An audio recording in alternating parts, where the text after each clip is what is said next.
আতশবাজির মনোমুগ্ধকর এ দৃশ্য হংকংয়ের ভিক্টোরিয়া হারবারের উপলক্ষ আসন্ন বড়দিন। গেল বছরের চেয়ে এক সপ্তাহ আগেই প্রচারণা শুরুর অংশ হিসেবে বড়দিন ছুটির মৌসুমের প্রথম আতশবাজি প্রদর্শনী এটি। 10 মিনিট ব্যাপী চলা এ প্রদর্শনী দেখতে ছুটে যান হংকংয়ের বাসিন্দাদের পাশাপাশি বিভিন্ন দেশের পর্যটকেরা।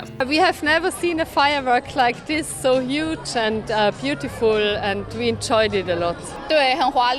এটা খুবই চমৎকার ও ঝলমলে, এমন এক দৃশ্য যা যে কোনো মেয়েই বড়দিনে আশা করে। আমি কৌতূহলী যে কিভাবে এত বড় গাছ বানানো হয় যার উপরে তারা থাকে।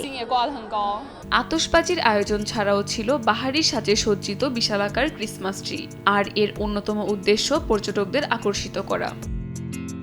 অঞ্চলটির পর্যটন কর্তৃপক্ষ জানায় এবছর হংকংয়ে 3.5 কোটির বেশি পর্যটক এসেছে, যা গত বছরের তুলনায় 37% বেশি। বড়দিনের উৎসবকে সামনে রেখে আরও বেশি পর্যটক হংকংয়ে আসবে বলে আশা প্রকাশ করেছে কর্তৃপক্ষ। কাকুলি আখতার, সময় সংবাদ।